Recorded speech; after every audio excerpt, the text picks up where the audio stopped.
Institution is the ability to comprehend something instinctively without the need for conscious reasoning. It often draws on your past experiences, knowledge, and patterns, allowing you to grasp a concept or make decisions swiftly and effortlessly. It's like a mental shortcut that guides you toward an understanding without explicit analysis. Imagine you're faced with a complex problem at work. Despite not consciously knowing all the steps to solve it, your intuition kicks in, and suddenly you have a clear, insightful idea of the solutions. These intuitive understandings come from your accumulated experience and knowledge, allowing you to navigate the problem without a deliberate step by step thought process. Certainly, let's consider a step by step example of institution. Encounter a problem. You came across a challenging work related problem that requires a creative solutions. Initial confusions. Initially, you may feel a bit confused or uncertain about how to approach the problem. Subconscious processing. Your brain subconsciously processes information based on your past experiences, knowledge, and patterns. Sudden insight. Suddenly, an intuitive sight emerges. You see the solution without effectively working through step it's consecutively. Clarify without explanation. You now have a clear understanding of the solutions, but you may find it difficult or articulate exactly how you arrive at it. Clarify without explanation. You now have a clear understanding of the solutions, but you may find it difficult to articulate exactly how you arrive at it.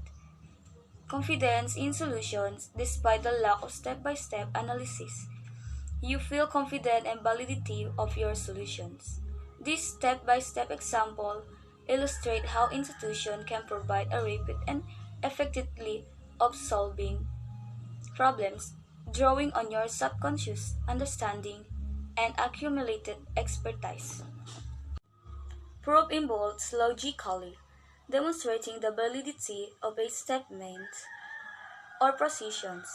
It typically follows a structures and systematic process to establish that a particular claim is true based on established principle or axioms. For example, consider providing the statement, the sum of two even numbers is always even. Start with assumptions, begin with basic assumptions or axioms, such as defining what even numbers are. 1. State the claim. Clearly state the positions you want to prove. In this case, that the sum of two even numbers is even. Logical deductions. Proceed with a series of logical deductions, applying known rules and properties of even numbers. Step-by-step explanations. Break down the proof into a series of steps, each logically leading the next, until the final conclusion is reached. Conclusion. Conclusion. The proof by summarizing the logical chain, demonstrating that the original claim holds true based on the established principles. A classic proof may involve expressing even number as 2n, where n is an integer. The sum of two even numbers would then be 2m plus 2m, 2n plus 2m, which can be simplified to n open parenthesis n plus m close of parenthesis to close of parenthesis n plus m close of parenthesis. In essence, a proof of is a reduced and logical argument that convinces others or oneself of the truth of statement by relying on established principles and rules.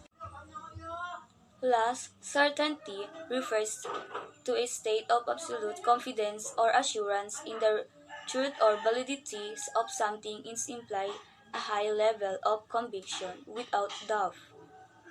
Certainty often arises with evidence, reason, or experience strongly support a belief or statement.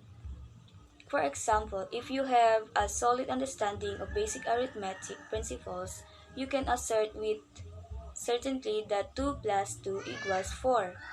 The certainty comes from the established and widely accepted rules of arithmetic, leaving no room for doubt or alternative interpretations. An example of certainty is the statement, water boils at 100 degrees Celsius at standard atmospheric pressures. This assertion is based on well-established principles of physics and properties of water.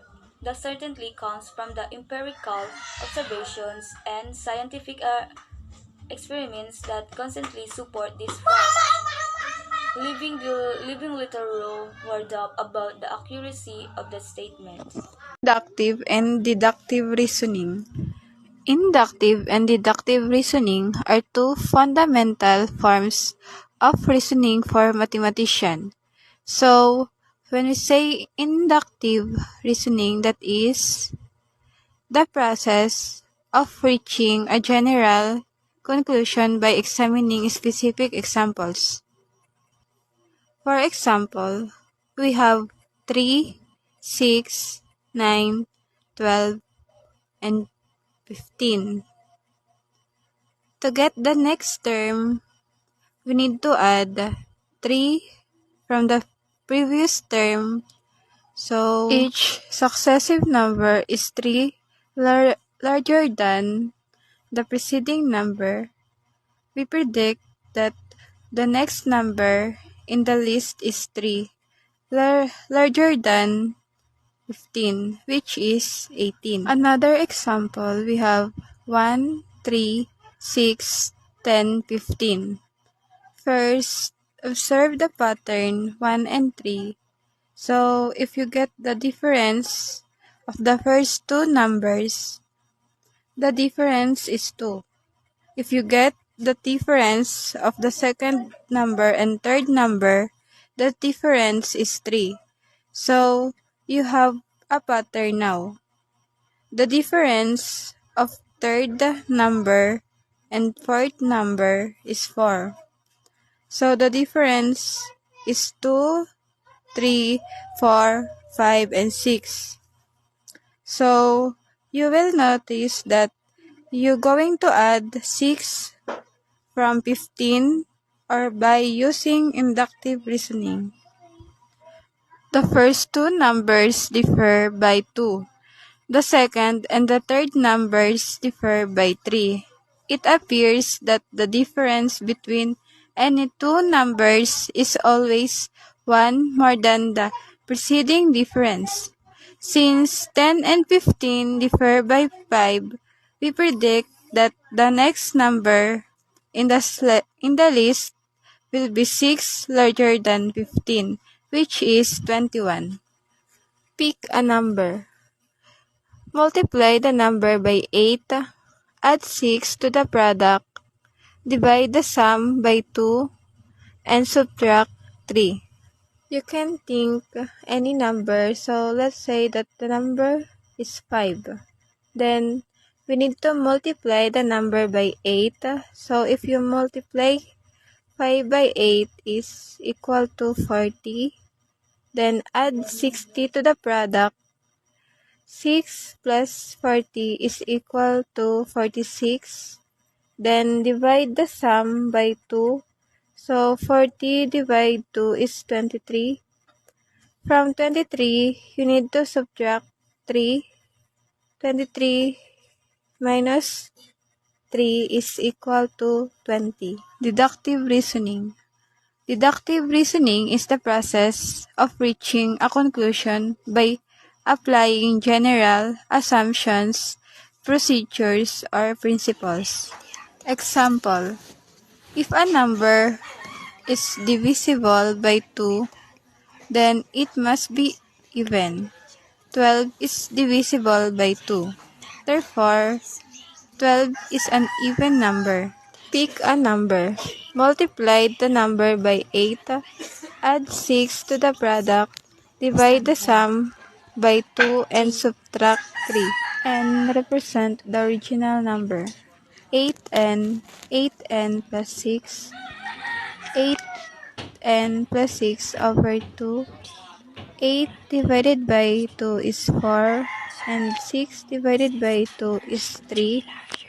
So the equal is 4n plus 3. Then subtract 3. 4n plus 3 minus 3 is equal 4n. Polya's 4 steps in problem solving. Polya's 4-step process is a problem-solving method developed by mathematician George Polya. It is widely used in mathematics education to guide students in approaching and solving mathematical problems. The steps are as follows. Step 1. Understand the problem. Step 2. Devise a plan. Step 3. Carry out the plan. Step 4. Review and reflect. George Polya was a Hungarian mathematician known for his contributions to problem-solving techniques. He emphasized the importance of understanding the problem, devising a plan and carry out the plan, and reflecting on the solution. His book, How to Solve It, outlines those steps and has had significant impact on mathematics education. Polya's approach promotes critical thinking and creativity in problem solving. So how do we do the 4th step as we mentioned earlier? Step 1. Understand the problem. In this step, it is so carefully read and understand the problem. Identify what is given and what is being asked. Look for any constraint on conditions that may affect the solutions. Step 2. Devise the plan. Once you understand the problem, you need to come up with a plan or strategy to solve it. This may involve using known formulas or theorems, breaking the problems into smaller parts, or considering similar problems you have solved before. Step 3. Carry out the plan. Implement your plan by performing the necessary calculations, manipulations, or logical reasoning. Show your work clearly and step by step to ensure accuracy and clarity. Step 4. Review and reflect. After finding a solution, it is important to review and reflect on how you work. Check if your solution makes sense and satisfies the conditions of the problem. Consider alternative approach or methods that could have been used. Reflect on what you have learned from the problem-solving process. Let's go through an example using Polya's 4-step process. The problem.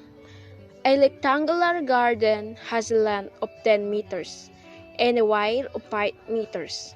How many square meters of the grass are there in the garden? Now, let's use the Polya's 4-step process in problem solving. Step 1. Understand the problem. We are given the dimensions of the rectangular garden and we need to find the area of the garden in the square meters. Step 2. Devise the plans. As we all know that we already had what the problems being asked. So let's do the plan. To find the area of the rectangle, we can multiply its length by its width. So we use the formula of area equals to length times width. Since we already know what formula we are going to use, let's go to step 3. Carry out the plan.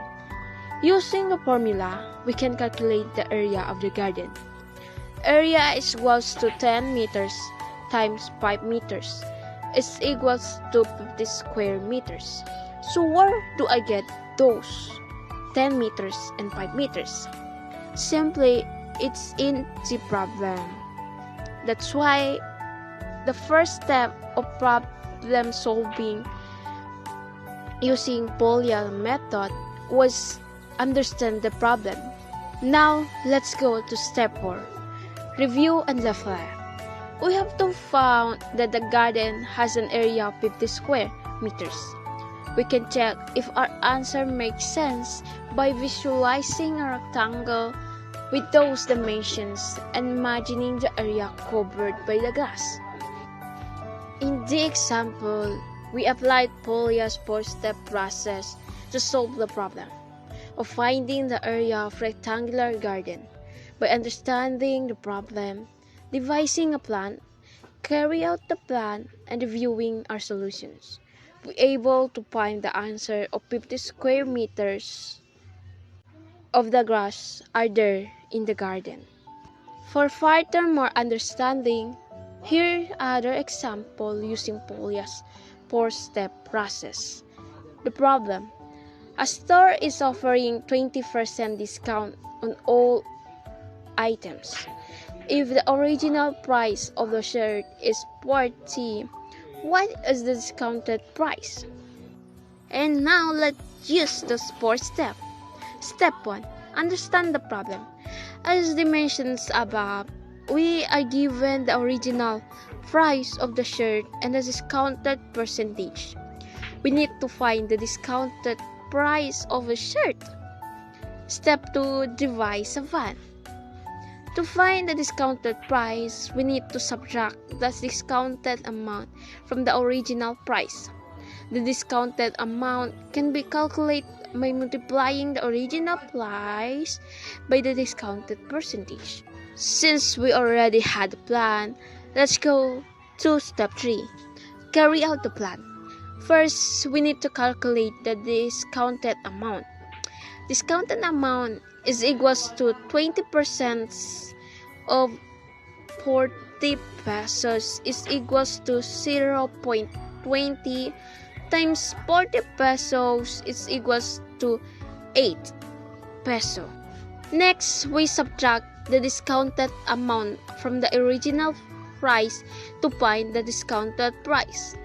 Discounted price is equals to 40 peso minus 8 peso is equals to 32 peso. Since we already had the answer of the discounted price, let's dive in step 4, review and reflect. We have to find that the discounted price of the shirt is 32 peso. We can check if our answer makes sense by verifying that the discounted amount is indeed 20% of the original price and the discounted price is lower than original price.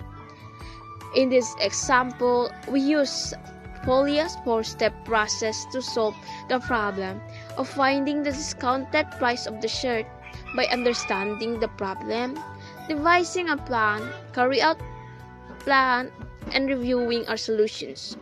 We determine the discounted price is 32 peso. Polya's 4-step process, also known as a problem-solving process. It is a valuable tool for developing critical thinking and problem-solving skills. It provides a systematic approach to tackle complex problems and find effective solutions.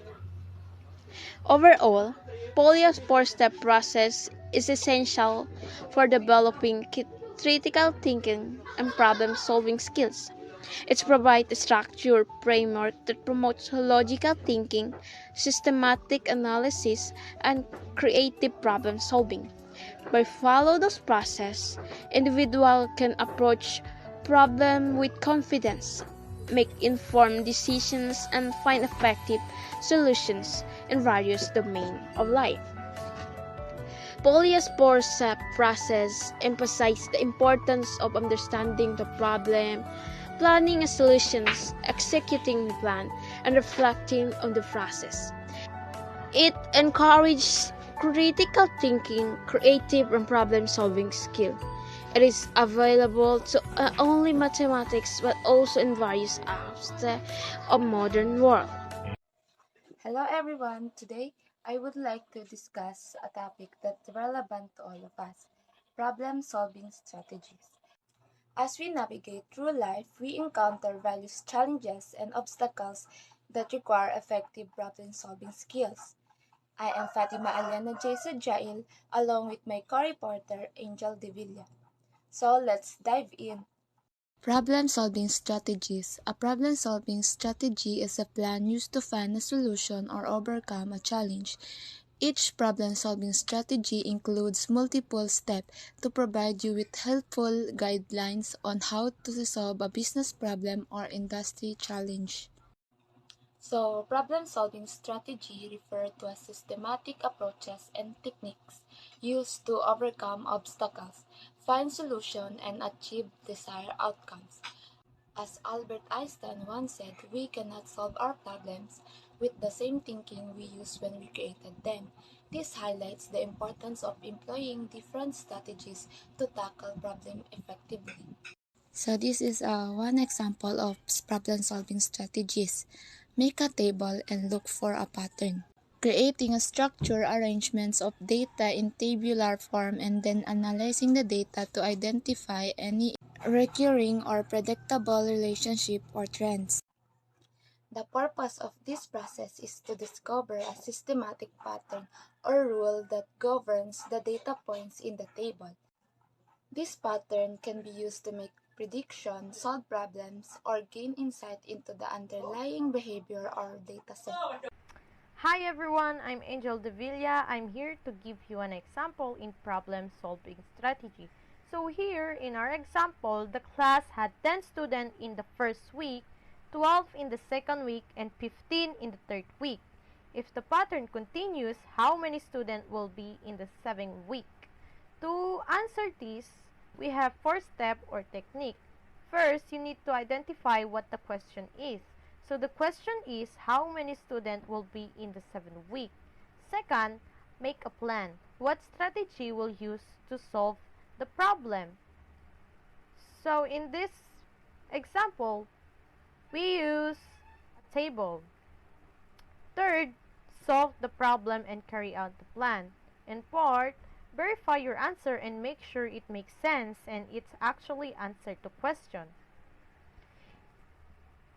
So it asks here how many students will be in the 7th week. In this example, I'm going to use 2 strategy because I will make a table and use a pattern to figure out how many students came that 7th week. So here, I'm going to make a table with 8 columns and 2 rows. In the first row, I'm going to put the week. So week 1, 2, 3, 4, 5, 6, and 7. In the second row, we will put the student. So in the first week, there's only 10 students show up. In the second week, there is 12. And third week, we have 15 students show up. If this pattern continues, how many students will show up for the 7th week? So there must be a pattern there. And now, let's take a look in week 1. The difference between 10 and 12, if I were to subtract those, I would have a difference of a 2. So, if you add 2 to the 10, we get 12. Next, the difference between these two numbers, 15 and 12, if we were going to subtract those numbers, the difference there will be a 3. So as you can see, the pattern is keep going up or keep adding one number. By the next week, it would go up by 4 students. Means we have 19 students. 19 students in the 4th week. In the next week, we have 5 more students show up. If we add 5 and 19, there will be 24 students.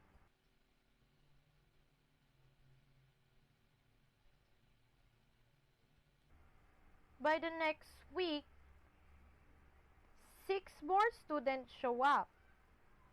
So if we add 24 plus 6, we have 30 students. In the next week, another 7 students show up. So 7 plus 30, we have 37. So how many students show up in the 7th week? It be 37.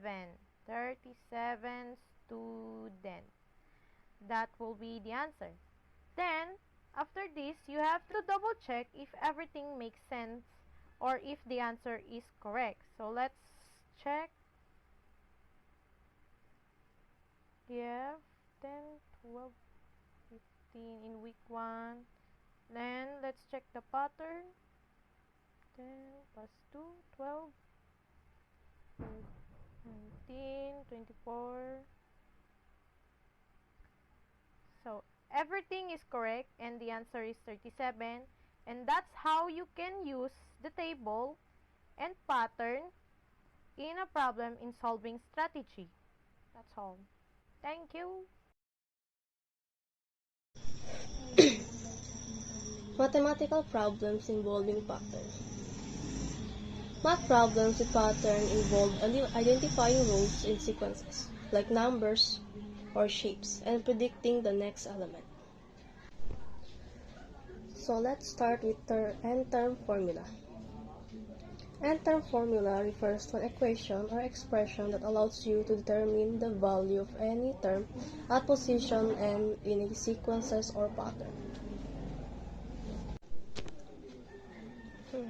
For example, what is the n-term of the sequence 2, 5, 8, 11, and 14?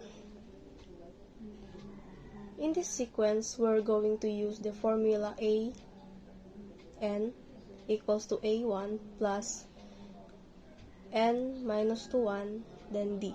The d is the common differences of the sequence. Here, in the given, the common difference is 3. Why 3? If we're going to minus the 5 and 2, the result is 3.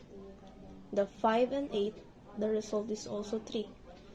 11 minus 8, the answer is also 3.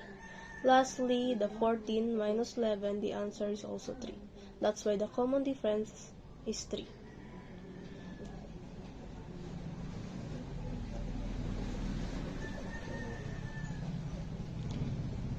Now a1 equals to 2 because this is the first term, then the d is 3, which is the common difference.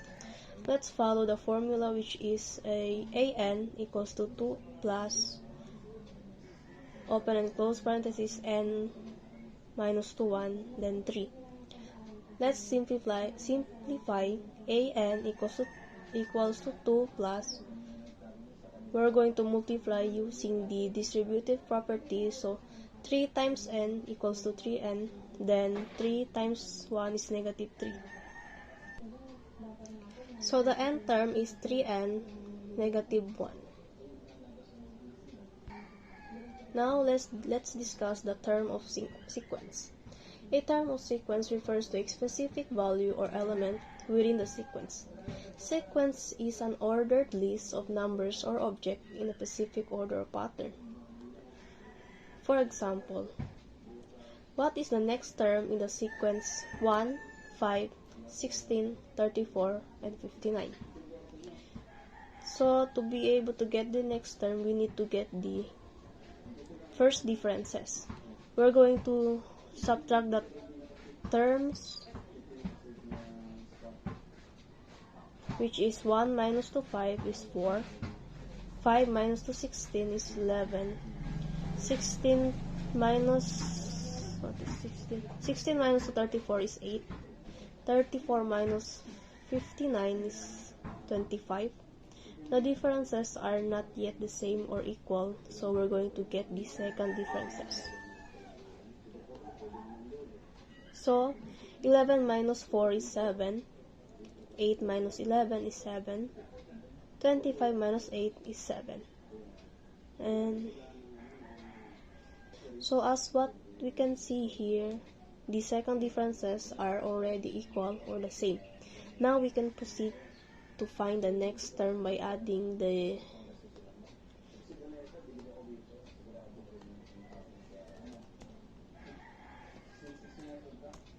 adding the 7 to 25 is equal to 32. Then 32 plus 59 is 91. So the next term in the given sequence is 91. Fibonacci sequence is the series of numbers such that the next number is found by adding up the two numbers before it. There's a simple rule in a Fibonacci sequence. Add the last two to get the next. For example, what is the 10th term in the Fibonacci sequence? 0, 1, 1, 2, 3, 5, 8, 13, 21, and 34. So to be able to get the 10th term, we need to add the first and second term. So 1 plus 1 is 2, 2 plus 3 is 5, 3 plus 5 is 8, then 8 plus 13 is 21. 21 plus 13 is 34. So to get the next sequence, we're going to add the 34 and 21. So 34 plus 21 is 55. So the 10th term sequence is 55. Good day, everyone. I am Ana Monica Ramirez. Today, we are going to talk about recreational problems using mathematics. The term recreational math refers to any game or activity that teaches math skills to help participants win. But it is not the typical learn the formula and you apply the activity approach.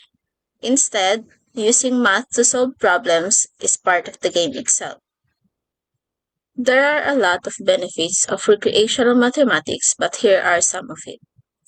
First, it gives motivation, especially to younger students, to learn more math skills. It also removes the mentality of students that math is difficult to learn.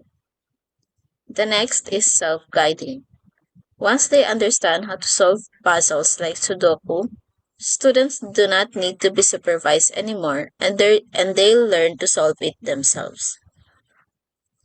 Improved scores is also one of the benefits of recreational math, as it is studied that students who learn math skills through games have a higher chance of remembering the lesson. Using recreational mathematics also help improve cognitive skills, as these games help our brain to improve the ability to think, learn, remember, and pay attention. Some recreational math games are Sudoku, Tower of Hanoi, Magic Square, SOS, Monopoly, and Rubik's Cube. These are only a few of recreational math games.